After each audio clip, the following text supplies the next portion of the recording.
2-4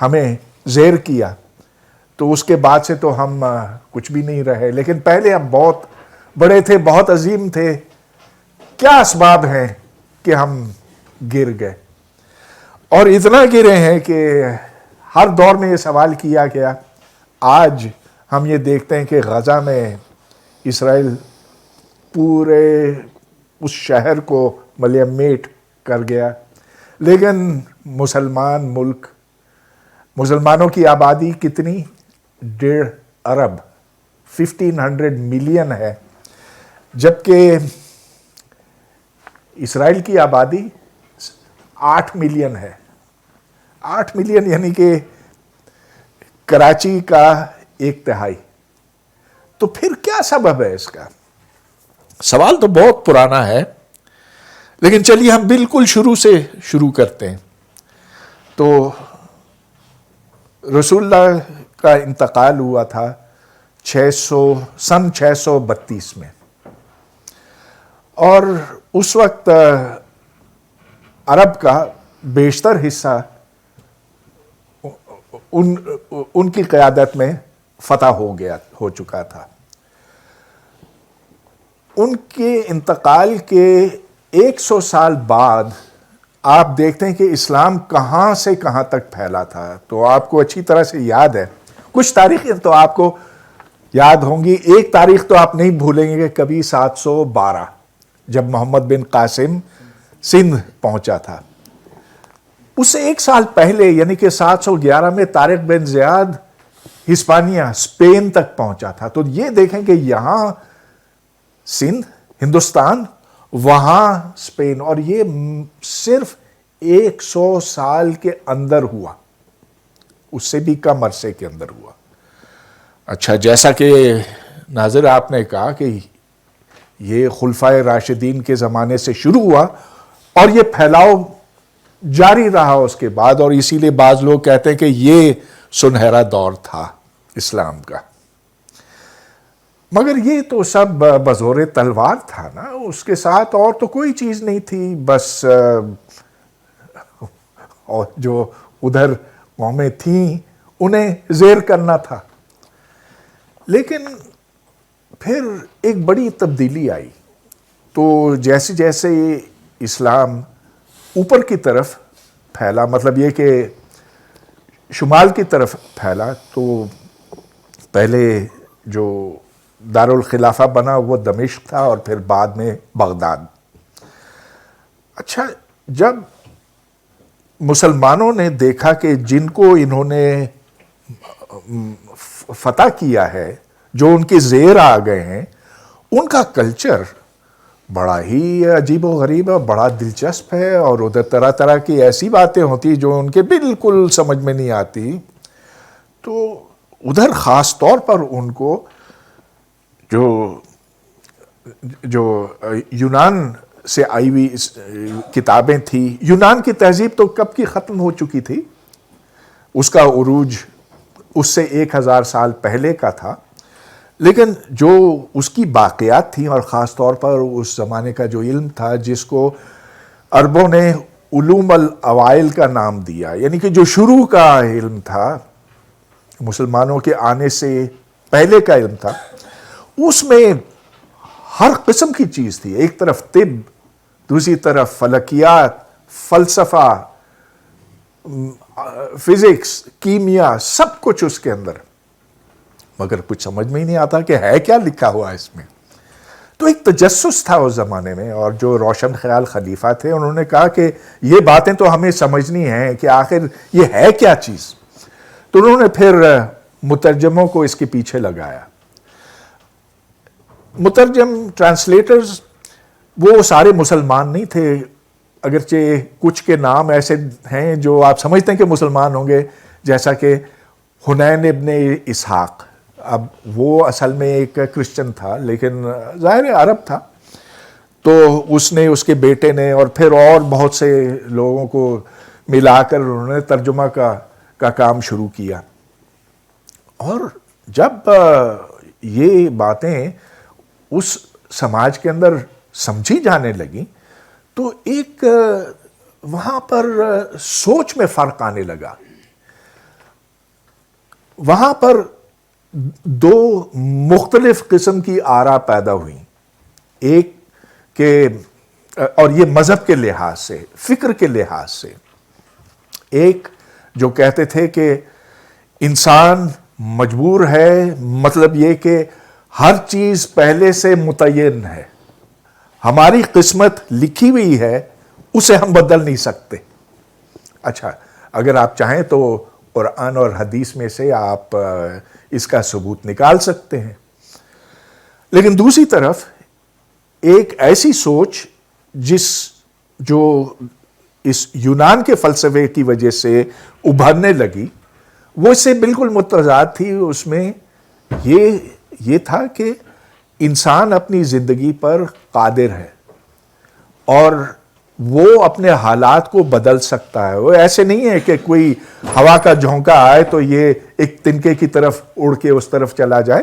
وہ خود اپنی عقل سے اس دنیا کو، اس ماحول کو سمجھ سکتا ہے اور پھر اسے بدل سکتا ہے. تو ایک طرف روایتی لوگ تھے اور دوسری طرف یہ جو یونان کے فلسفے سے متاثر تھے. تو یہ بحث جبر اور قدر کی کہلاتی ہے.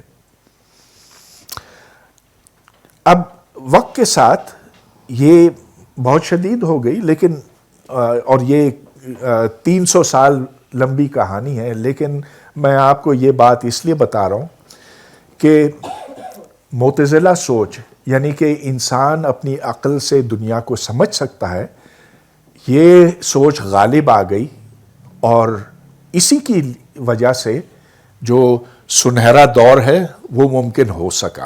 اسلام کا سنہرا دور میرے خیال میں یہ 8ویں صدی یا سمجھ لیجئے کہ 9ویں صدی سے شروع ہوتا اور یہ 12ویں یا 13ویں صدی تک چلتا.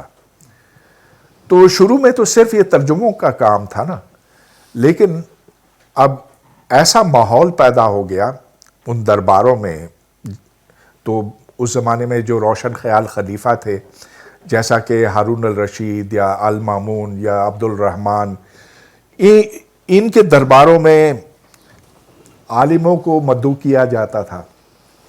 وہاں ہر قسم کے لوگ پہنچ جاتے تھے. مسلمان پہلے تھوڑے ہوتے تھے، زیادہ یہودی اور کرسچن ہوتے تھے، نیسٹورینز کہلاتے، نیسٹوریا کے. اور جب وہ مل بیٹھ کر بڑے مسائل کے اوپر غور و خوض کرتے تھے تو اس سے نئی سوچ جنم لیتی تھی. اب دیکھیں، جو یونان کا علم تھا بہت وسیع تھا. اس میں ریاضی بھی تھی، اس میں کیمیا بھی تھی، الکیمیا اسی سے نکلا جو بات. اس میں فلکیات، جو آسمانی اجسام ہیں ان کی حرکت کو دیکھنا، اس کو ریکارڈ کرنا، اس سے نتائج برآمد کرنا، اور طب، اور یہ ساری چیزیں اگر آپ دیکھیں تو جیسا کہ آج بھی ہم اسکول میں پڑھتے ہیں پائتھاگورس تھیورم، تو یہ اس سے 1000 سال پہلے کی بات تھی. یا آرکیمیڈیز پرنسپل، وہ بھی گریک. تو یہ تمام چیزیں جب آنے لگی تو ایک تجسس پیدا ہوا، اور اس تنوع سے، اس فکری انقلاب سے یہ ممکن ہو سکا. اب یہ ہے کہ اس کی مخالفت بھی تھی. آخر جب آپ یہ کہتے ہیں کہ انسان اس قدر اس میں طاقت ہے، اس کے دماغ میں اتنی طاقت ہے کہ وہ دنیا کو سمجھ سکتا ہے، تو پھر جو روایتی سوچ ہے وہ اسے قبول نہیں کرتی. اور یہ ٹکراؤ معتزلہ اور اشعری، یہ دو مکاتب فکر بنے، ان کے بیچ میں یہ ٹکراؤ شدت اختیار کر گیا. خون ریزیاں شروع ہو گئیں اور عرصے تک یہ چلتا رہا. لیکن دیکھیں یہ فوراً نہیں ختم ہوا. 400 سال تک مسلمان ملکوں میں سے یا ان علاقوں سے جہاں مسلمان تھے تو وہاں سے یہ نئی سوچ برآمد ہونے لگی. تو اسی لیے میرا خیال ہے اس کو گولڈن ایج کہتے ہیں. میں اس میں تھوڑا ایک دو چیزیں ایڈ کروں. ضرور. میرا یہ خیال ہے کہ گولڈن ایج کی یا سنہرے دور کی بہت ساری تعریفیں ہو سکتی ہیں. اگر اس کو ہم ایکسپینشن کے لحاظ سے دیکھیں، جیسے ابھی آپ نے کہا کہ وہ جو ریپڈ ایکسپینشن تو وہ تو شروع کے 100 سال میں ہی ہو گئی تھی. تو اگر تو کسی گولڈن ایج کی تعریف یہ ہے کہ اس میں اسلامی امپائر جو ہے وہ کتنی پھیلی، تو اس لحاظ سے تو کہہ سکتے ہیں کہ جو پہلے 100 سال تھے وہ بھی گولڈن ایج تھے. لیکن یہ میرے خیال ہے ایک ناکافی قسم کی تعریف ہوگی کسی سنہرے دور کی. سنہرے دور میں جو 2-3 چیزیں اہم ہیں ہمارے لحاظ سے انٹلیکچولی اگر دیکھا جائے، جو اب اس وقت ہم نہیں دیکھ رہے مسلم ملکوں میں یا مسلم معاشروں میں نہیں دیکھ رہے، تو دانشورانہ طور پر ایک کسی معاشرے کو ایک اچھا یا سنہرا میرے خیال میں اسی وقت کہا جا سکتا ہے جب وہاں غور و فکر کی آزادی ہو، بڑی حد تک ایکسپیریمنٹیشن کی، تجربات کرنے کی آزادی ہو، اور وہ تجربے اور غور و فکر کے نتیجے میں جو نتائج اخذ کیے جائیں ان کو لکھنے کی آزادی ہو، اور لکھنے کے بعد اس کی ترویج و اشاعت یعنی اس کی کاپی کر کے اس کو لوگوں تک پہنچانا اس کی آزادی ہو. تو یہ اگر ہم اپلائی کریں تو یہ ہمیں، جیسے ڈاکٹر صاحب نے کہا کہ یہ ہمیں 750 کے بعد ہمیں زیادہ نہ، 750 سے امیڈیٹلی تو نہیں شروع ہوا یہ، گو کہ کچھ اکا دکا لکھنے والے اس سے پہلے بھی کام کرنا انہوں نے شروع کر دیا تھا، یعنی نہ صرف فلسفے اور سائنس میں بلکہ جو دوسرے اس وقت مسالک مکتبہ فکر مذہب میں بھی آ رہے تھے تو وہ کام کر رہے تھے. جو یعنی اگر آپ دیکھیں تو 699 اور 700 کا سال جو ہیں، یہ ایک سال کا فرق اکثر تاریخ میں ملتا ہے، کہیں پر 711 12، اسی طرح 699 اور 700. تو اب دیکھیں کہ جو وہ پیریڈ تھا اس میں نہ صرف یہ کہ اس پہ کام ہو رہا تھا بلکہ فقہی طور پر بھی کافی لوگ کام کر رہے تھے. اور وہ جیسے 700 یا 699 ہی یہ امام جعفر صادق کی بھی پیدائش کا سال ہے، اسی سال حضرت امام ابو حنیفہ کی بھی ولادت ہوتی ہے. پھر جو دوسرے 4 جو ٹوٹل 4 ائمہ ہیں اور 5ویں امام جعفر صادق، وہ سارے اسی دور میں آگے بڑھ رہے تھے، اور ان پر کچھ جو خلفاء کے دور میں ان پہ ظلم بھی ہوئے. اسی طرح سے جو سنہرا دور جو تھا وہ آزادی کا دور اگر ہم کہیں تو وہ ان انٹرپٹیڈ نہیں تھا.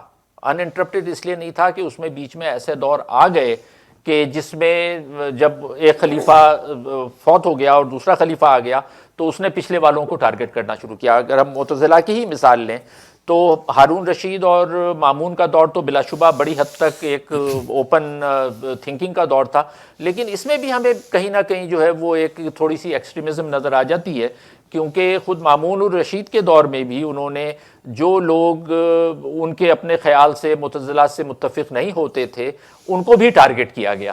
تو یہ دونوں چیزیں ساتھ ساتھ چل رہی تھیں. ایسا نہیں تھا کہ ہر ایک کو کہنے سننے کی، لکھنے کی، پڑھنے کی آزادی تھی. بیچ میں ایسے پیریڈ آ جاتے تھے کہ جس میں جب وہ خلیفہ ناراض ہو جاتے تھے تو وہ سوچنے سمجھنے والے لوگوں سے کو ٹارگٹ کرتے تھے. اور مامون کے فوت ہونے کے بعد معتزلہ کا دور کوئی 10-15 سال اور چلا، لیکن اس کے بعد ان پر بھی بہت شدید تشدد کر کے ان کو ختم بھی کرنے کی کوشش کی گئی. تو یہ ایک چھوٹا سا میں ایڈ کرنا چاہ رہا تھا. اچھا ڈاکٹر صاحب، میں پھر یہ بھی چاہوں گا کہ یہ جو تقریباً 500 یہ بالکل یہ تخت کی جنگ تھی کہ کون خلیفہ بنے، جی وہ بھی ساتھ ساتھ، اور اس میں ایسے مذہبی مسائل خامخواہ اٹھائے گئے جو میں سمجھتا ہوں کہ غیر ضروری تھے. مثال کے طور پہ خلق قرآن کا. اب یہ سوال کہ کیا قرآن ہمیشہ سے تھا یا قرآن وجود میں آیا، اس کی تخلیق ہوئی، یہ ایک سوال ایسا ہے کہ آج ہم یہ حیران ہیں کہ اس کے اوپر قتل و غارت کیوں ہوئی تھی. لیکن اسی کی وجہ سے بہت ان کے آپس میں لڑائیاں ہوتی تھیں، خون ریزیاں ہوتی تھیں. بہرحال سوری آپ جی جی کچھ یہ خلق قرآن کا مسئلہ یا خود جو یعنی ڈیوائن پیرامیٹرز یعنی جو خدائی صفات ہیں خود اس پر ڈس ایگریمنٹس ہوتے رہے کہ آپ خدا کو کیسے ڈیفائن کریں گے. زمان و مکان کا مسئلہ کہ کیا وہ جو ڈیوینٹی ہے اس ڈیوینٹی کو کسی اسپیس میں رکھا جا سکتا ہے یا یہ لامکاں ہے، اس کی کوئی حد نہیں ہے، اور اگر حد نہیں ہے تو وہ حد کہاں ختم، یہ ساری چیزیں جو ہیں وہ آتی رہی. اور خدا کے ہاتھ ہیں، اگر ہیں تو کتنے لمبے ہیں، آنکھیں ہیں تو کیا دو ہیں، اور کتنی دور تک دیکھ سکتا. جی بالکل یہ سارے سوال تھے جو آج ہمارے لیے کوئی ریلیونس نہیں رکھتے. بہرحال آپ کچھ اور کہہ رہے تھے. جی میں آپ سے یہ جاننا چاہ رہا تھا کہ وہ اگر ہم مان لیں کہ وہ تقریباً 500 سال کا دور تھا اتنا کہ جس میں نسبتاً جس کو ہم کہہ سکتے ہیں کہ وتھ سم انٹرپشنس اوور آل وہ ایک سنہرا دور تھا، کیونکہ اس میں ایک دو نہیں، ایک دو درجن بھی نہیں، بلکہ سینکڑوں کی تعداد میں، سینکڑوں کی، لٹرلی آپ اس کو دیکھیں کتابیں جو لکھی گئی ہیں ان میں جو نام ہیں وہ یعنی سماجیات پہ بھی لکھ رہے ہیں، فلسفے پہ بھی لکھ رہے ہیں، کیمیا پہ لکھا جائے، جو آپ نے ساری چیزیں کی، سینکڑوں کی تعداد میں یہ نام ہے. تو یہ سارے لوگ جو اتنا کام کر رہے تھے اس میں یہ ایبرپٹلی کیا وہ سنہرا دور ختم ہوا، یا آپ کے خیال میں یہ گریجول ڈکلائن تھا؟ بعض لوگ یہ کہتے ہیں، آپ نے بھی اس پہ لکھا بھی ہے، کہ وہ امام غزالی اور ابن رشد والا ابن رشد تھوڑے بعد کے تھے، ظاہر ان کا براہ راست تو کوئی وہ نہیں تھا، یہ ایک دور کے لوگ نہیں تھے. امام غزالی کا انتقال ہو گیا تھا 1111 میں، اور اس کے کوئی 10-15 سال بعد وہ ابن رشد کی ولادت ہوئی جنہوں نے اس سے ڈس ایگری کیا. لیکن بعض لوگ یہ کہتے ہیں کہ جی وہ ایک بریکنگ پوائنٹ تھا اور کہ اس سے یہ اس کا اختتام شروع ہوا. لیکن ایک اور اسکول آف تھاٹ یہ ہے کہ بھئی صرف غزالی کو مورد الزام ٹھہرانا ٹھیک نہیں ہے. ایسا نہیں ہوتا کہ کوئی ایک بندہ اٹھے اور وہ سارے کو تبدیل کر دے، اور بھی بہت سارے عوامل تھے. آپ کا کیا خیال ہے؟ ہاں تو پرانا سوال ہے، کوئی نئے جواب اس کے ہو نہیں سکتے. ایک خیال، ایک رائے یہ ہے کہ منگولوں نے حملہ کیا، بغداد کو انہوں نے منہدم کر دیا، ادھر لاشوں کا ڈھیر لگ گیا، اور یہ 1258 کی بات ہے. اور چونکہ یہ مسلمانوں کا دارالخلافہ تھا، تمام علوم کا مرکز تھا، تو اسے جب ختم کر دیا گیا تو اس سے پھر دوبارہ اٹھنا ممکن نہیں ہو سکا. ہاں یہ کچھ لوگ کہتے ہیں کہ یہ حقیقت ہے، لیکن سوچا جائے تو دیکھیں اس سے بھی بڑے سانے ہوئے. ایٹم بم گرایا گیا ہیروشیما کے اوپر، لیکن کچھ سالوں کے اندر وہ شہر پھر اٹھ کھڑا ہوا. قومیں ختم ہو جاتی ہیں، تقریباً ختم ہو جاتی ہیں، لیکن پھر اٹھ جاتی ہیں. تو میرا خیال ہے کہ اس میں کوئی اتنی زیادہ صداقت نہیں. لیکن جو دوسری بات آپ نے کی نا، کہ جو فکری تبدیلی آئی اس نے پھر سنہرے دور کو ہمیشہ کے لیے ختم کر لیا. ہمیشہ سے مطلب یہ کہ اب تک ہم اس میں سے نکل نہیں سکے ہیں. امام غزالی کو عموماً مورد الزام ٹھہرایا جاتا ہے. تھوڑا سا یہ دیکھا جائے کہ بحث تھی کیا اس حوالے سے. تو امام غزالی کا یہ مدعا تھا کہ عقل آپ کو کچھ آگے لے جاتی ہے، لیکن بالآخر یہ آپ کو دھوکہ دیتی ہے، اور اصل چیز ہے ایمان.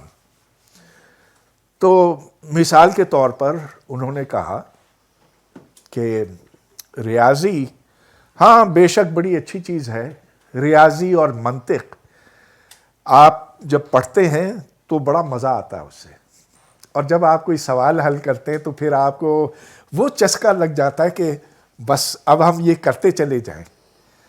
اور پھر آہستہ آہستہ آپ ہر چیز کا پھر ثبوت مانگنے لگتے ہیں، اور جب آپ ہر چیز کی دلیل اور ثبوت مانگنے لگتے ہیں تو پھر کفر کے راستے کھل جاتے ہیں.